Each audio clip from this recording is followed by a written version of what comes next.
흩어진 양들의 소망, scattered flock.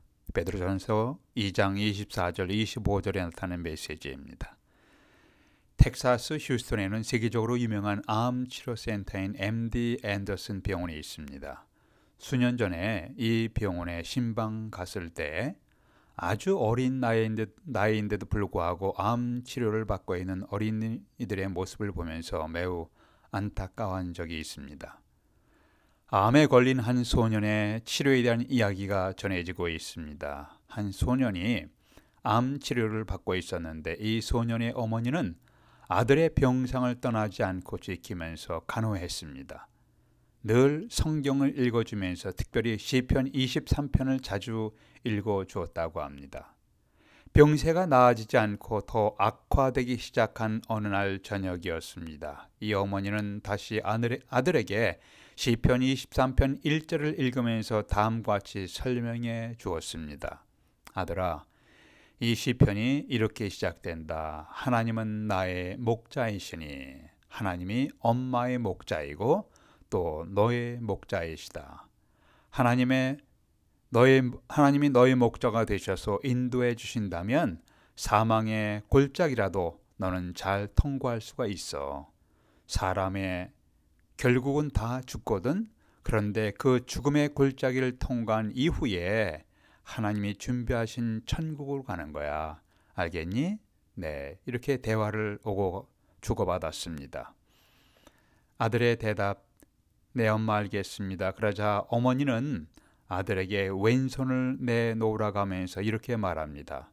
내 왼손에 5 손가락이 있지? 시편 23편의 처음 말씀, 여호와는 나의 목자시니 이것을 영어로 하면 5글자가 됩니다.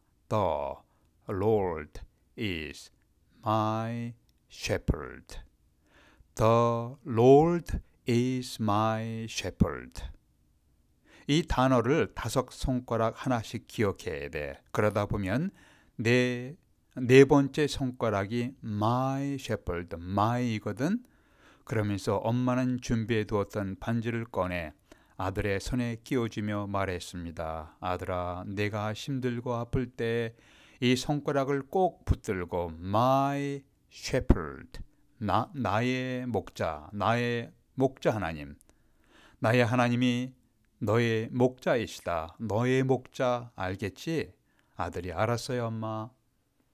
그 후에 여러 시간이 흘렀습니다. 어느 날 엄마는 아들이 잠든 것 같아서 살펴보니까 이미 숨을 거둔 상태가 되었습니다. 그 어머니가 너무 놀라서 아들을 살펴보니까 아들은 오른쪽 손가락을 왼쪽 4번째 손가락에 반지를 잡은 채로 고요히 잠들어 있었습니다. 하나님을 향하여 나의 목자라고 고백하면서 이 하나님을 붙들고 이 어린 소년은 천국으로 갔던 것이었습니다. 오늘 말씀은 너희가 전에는 양같이 길을 잃었더니 이제는 너의 영혼의 목자와 감독 되신 이에게 돌아왔느니라. 성경은 우리가 길을 잃어버려 방황하는 양에 우리를 비유했습니다. 예수님은 우리에게 목자에 비유되었습니다. 예수님은 어떤 목자이시며 양에 비유된 우리들은 어떻게 해야 하는가? 이것이 오늘 메시지의 초점입니다. 첫 번째, 우리를 구원하시는 목자에게로 돌아오십시오. 우리를 구원하시는 목자, Redeemer Shepherd, Savior Shepherd, Redeemer Shepherd. 우리를 구원하시는 목자에게 돌아오셔야 합니다. 24절로 보세요. 친히 나무에 달려 그 몸으로 우리 죄를 담당하셨으니 이는 우리로 죄에 대하여 죽고 의에 대하여 살게 하려 하심이라. 그가 채찍에 맞음으로 너희는 나음을 얻었나니. 예수님은 친히 나무에 달려 그 몸으로 우리 죄를 담당하신 분이십니다. 예수님은 우리가 죄로 인한 심판에서 우리를 해방되게 하신 분이십니다. 예수님은 우리가 죄로 인한 형벌에서 용서받게 하신 분이십니다. 주님은 죄로 인한 모든 아픔과 상처와 질병을, 우리의 아픔, 우리의 상처, 우리의 질병을 짊어지신 분이십니다. 마태복음 8장에서 주님은 치료가 불가능하다고 여겨진 나병 환자를 깨끗하게 치료하셨습니다. 중풍병으로 고통하는 백부장의 하인을 치료하셨습니다. 열병으로 고통당하는 베드로의 장모를 치료하셨습니다. 주님은 귀신 들린 자에게서 귀신을 쫓아내시며 수많은 병든 자를 치료하셨습니다.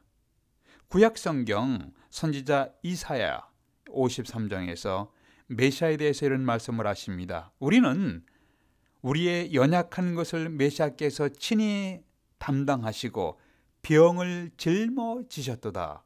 메시아께서 우리의 연약뿐만 아니라 병까지, 질병까지 짊어지셨도다라는 예언을 예수께서 성취하셨습니다. 그것이 바로 마태복음 8장 17절이에요. 복음서에서 예수님은 우리의 모든 고통과 모든 질병까지 담당하신 메시아임을 소개합니다. 이 땅에서의 육신적인 질병과 고통, 정신적인 질병과 고통, 영적인 질병과 고통이 있지만 이 모든 고통과 질병들이 온전히 치료받고 회복되는 모습이 요한계시록 21장, 22장에 묘사되어 있습니다. 새하늘과 새 땅을 보니 다시는 사망이 없고 애통하는 것이나 곡하는 것이나 아픈 것이 다시 있지 아니하더라. 다시는 죄로 인한 저주가 없더라. 육체적으로, 정신적으로, 정서적으로, 영적으로 모든 장애와 질병이 온전하게 회복되는 모습을 사도 요한이 보았습니다. 이 세상에서의 모든 질병, 모든 장애, 모든 고통은 직접적으로 혹은 간접적으로 죄와 연관되어 있습니다. 요한복음 5장에서 주님은 38년 된 병자를 치료하신 후에 이렇게 말씀하십니다. 보라, 내가 나았으니 더 심한 것이 생기지 않게 다시는 죄를 범하지 말라. 5장 14절입니다. 이것은 이 사람의 질병은 이 사람 자신이 행한 특정한 죄의 결과임을 암시하고 있습니다. 그래서 보라, 내가 나았으니 더 심한 병이 생기지 않도록 다시는 죄를 범하지 말라고 말씀하신 것입니다. 그런데 요한복음 9장에서는 태어날 때부터 맹인된 사람을 보시며 제자들이 질문합니다. 이 사람이 맹인으로 난 것이 누구의 죄로 인함이니까? 자기니까? 그의 부모니까? 이때 주님은 이렇게 대답하셨습니다. 이 사람이나 그 부모의 죄로 인한 것이 아니라 그에게서 하나님이 하시는 일을 나타내고자 하심이라. 9장 3절입니다. 이것은 그가 맹인으로 태어난 것은 자기의 죄로 인함이 아니고 그 부모의 죄로 인함도 아니고 하나님의 섭리 속에 하나님의 영광을 나타내기 위함이라고 대답하셨습니다. 어떤 사람이 질병에 걸렸을 때 그 사람 그 죄 지었으니까 그렇게 됐지, 이렇게 우리가 쉽게 판단하며 그 질병 걸린 것에 대해서 정죄해서는 안 됩니다. 큰 상처가 됩니다. 또 합당한 모습도 아닙니다. 직접적인 질병의 원인을 모르는 경우가 대단히 많이 있습니다. 그런데 한편 고린도전서 11장에 보니까 주님이 제정하신 성만찬을 대할 때 어떤 사람들이 자신을 살피지 아니하고 준비하지 아니하고 무질서하게 질서를 깨트리며 경박하게 주님의 떡과 잔을 마신 사람들이 있었습니다. 그 결과, 직접적으로 그렇게 행동하는 결과 육신의 몸이 약하게 된 자도 있고 질병에 걸려 고통하는 자도 있고 심지어 사망에 이른 자도 적지 아니하게 되었다라고 기록했습니다. 인류의 조상께서 하나님을 거역하는 범죄한 이후로 모든 인간들은 죄에 오염되었고 죄의 영향력 아래에 있게 되었습니다. 성경은 모든 사람이 죄를 범하였다고 선언했습니다. 우리의 모든 질병과 고통은 직접적으로 혹은 간접적으로 하나님을 거역한 죄와 연관되어 있습니다. 우리가 경험하는 모든 질병과 고통에 대한 근본적인 치료는 하나님을 거역한 죄로 인한 죄의 저주로 인해서 발생하는 문제를 해결하는 데서부터 시작됩니다. 예수님 우리를 대신해서 우리의 죄를 짊어지시고 우리의 질병을 짊어지시고 우리의 저주를 짊어지시고 우리 대신 우리를 구원하신, 우리의 저주를 대신 짊어지시고 건져주신 구원자 리디머이십니다. 예수님은 길을 잃고 방황하는 양들을 위하여 자신을 희생하시며 죄의 심판에서 우리를 구원하신 선한 목자 good shepherd이십니다. 하나님을 거역하고 범죄하여 방황하는 인생들, 상처받은 인생들, 두려움에 사로잡힌 인생들을 향하여 예수님은 자신에게 오라고 우리를 초청하셨습니다. 수고하고 무거운 짐진 자들아 다 내게로 오라. 내가 너희를 쉬게 하리라. 우리에게 선한 목자가 되시며 죄의 심판에서 우리를 구원하시는 예수님께로 지금 나는 나아왔는가? 여러분은 주님께 나온 상태로 계십니까? 아니면 아직도 거역한 상태로 계십니까? 자신에게 물어보십시오. 두 번째, 우리는 우리를 보호하시고 인도하시는 목자에게로 돌아오셔야 합니다. 보호하시고 인도하시는 목자 Guardian Shepherd입니다. 25절 보세요. 너희가 전에는 양과 같이 길을 잃었더니 이제는 너희 영혼의 목자와 감독 되신 이에게 돌아왔느니라. 베드로는 자신이 양과 같이 길을 잃었던 경험이 있습니다. 베드로는 예수께서 로마의 군병들에게 체포되시어 십자가에 돌아가실 때 두려움 속에 흩어져 길을 잃어버렸던 양이었습니다. 마가복음 14장에서 예수님은 제자들에게 마지막 만찬을 나누신 후에 제자들과 함께 겟세마네 동산으로 이동하셨습니다. 이때 주님은 제자들에게 이렇게 말씀하셨습니다. 너희가 다 나를 버리리라. 이는 기록된 바 내가 목자를 치리니 양들이 흩어지리라. 마가복음 14장 27절이에요. 내가 목자를 치리니 양들이 흩어지리라. 이에 베드로가 응답하기를 주님 다 버릴지라도 나는 그리하지 않겠나이다. 장담했습니다. 다시 베드로가 힘을 주면서 이렇게 맹세합니다. 내가 주님과 함께 죽을지언정 주님을 부인하지 않겠나이다. 이에 모든 제자도 이와 같이 말하니라. 14장 31절입니다. 불과 몇 시간 안에 예수님께서 체포되시고 신문받기 위해서 끌려가셨습니다. 이때 베드로는 먼 거리에서 주님을 쫓았습니다. 다시 베드로는 주님을 모른다고 세 번이나 맹세하며 예수님을 거부했습니다. 모른다고 부인했습니다. 그런데 예수님께서 죽음에서 부활하신 후에 베드로를 직접 찾아오셨습니다. 부활하신 주님은 부활하신 예수님 베드로를 용서해 주셨고 주님의 양을 돌보라고 사명을 주시며 베드로를 축복하셨습니다. 아마도 이때 베드로는 죄 용서받은 자의 큰 기쁨을, 큰 감동을 경험했을 것입니다. 베드로는 자신의 영혼을 회복의 길로 인도하신 영혼의 감독자 되신 주님에게로 돌아왔습니다. 하나님을 거역하고 세상 속에서 방황하며 길을 잃었던 자들이 주님께 나왔을 때 베드로가 이렇게 묘사합니다. 이제 너희는 너희의 영혼의 감독자 되신 이에게 돌아왔느니라. 감독이라는 단어를 원문에 가깝게 번역된 영어 성경 NASB에서는 guardian, 인도하시고 보호하신 분으로 기록했습니다. 영혼의 목자란 흩어져 방황하는 영혼들을 하나님의 길로 인도하시고 보호해 주시는 주님을 의미합니다. 여러분 영혼의 감독자이신 가디언이신 주님에게로 돌아오셨습니까? 아니면 아직도 하나님을 거역하고 세상 속에서 가야 할 길을 잃어버리고 방황하고 계십니까? 양을 치는 목자였다가 목사가 된 필립 켈러라는 분이 있습니다.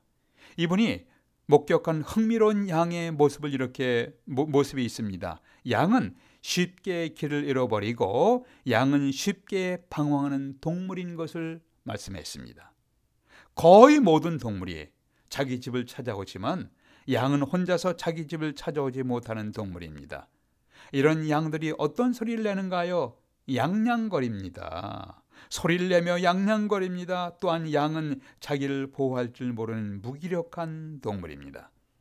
일반적으로 동물들은 자기를 보호하는 어떤 방책을 갖고 있습니다. 어떤 동물은 자기의 피부색을 자연 색깔로 하는 보호색을 갖고 있습니다. 얼룩말은 다리를 이용하여 빨리 달림으로 자신을 보호하게 됩니다. 어떤 동물은 청각이 발달되어서 위험한 소리가 나면 뛰기 시작합니다. 그러나 양은 이러한 자기 보호 방책이 전혀 없는 연약한 동물입니다. 이렇게 자기 보호 방책도 없고 방향 감각도 없이 양냥거리는 양, 이런 양이 갖고 있는 모든 연약함을 해결할 수 있는 한 가지 최선의 방책이 있습니다. 무엇인가요? 그것은 선한 목자, 굿 셰퍼드가 있으면 모든 것이 해결됩니다. 선한 목자는 길을 잃어버린 양을 바른 길로 인도하십니다. 성경은 우리는 다 양 같아서 그릇 행하여 제 길로 갔다. 이사야서 53장 6절이에요. 우리를 묘사하기를 우리는 다 양 같아서 그릇 행하여 제 길로 갔다는 예수께서 말씀하기를 나는 선한 목자라고 선포하셨습니다. 우리는 매주 새로운 미지의 세계를 향하여 항해하는 사람들과 같습니다. 우리에게 있어서 미래에 대한 불안정도 있고 불안감도 있고 두려움도 있습니다. 어떤 때는 살아가는 것이 너무 힘들어 지칠 때도 있습니다. 이때 선한 목자를 만난 사람들은 이렇게 고백할 수가 있습니다. 사막 같은 인생길에서 주님은 나를 쉴만한 물가로 인도하셨습니다. 캄캄한 두려움의 골짜기를 지날 때 주님은 나와 함께 하시며 빛으로 나를 인도해 주셨습니다. 절망의 구덩이에 빠진 나에게 주님은 손을 내밀으시면서 건져주셨고 나에게 소망을 주셨습니다. 여러분은 선한 목자 되신 예수 그리스도에게로 돌아오셨습니까? 여러분의 가족은 어떠하십니까? 예수님은 내 영혼을 인도하시고 보호하시는 목자이십니다 라고 고백할 수 있게 되기를 기원합니다. 기도하시겠습니다. 아버지 하나님, 저희들이 겉으로는 웃지만 속으로는 울음을 가질 때가 많습니다. 외관상으로는 편안하지만 내면에는 치열한 싸움이 있는 저희들입니다. 세상 속에서 갈등하고 방황하는 저희들의 인생을 인도하시고 보호해 주시는 예수 그리스도를 예배할 수 있도록 저희들의 발걸음을 인도해 주시옵소서. 우리의 주 예수 그리스도 이름으로 기도하옵나이다. 아멘.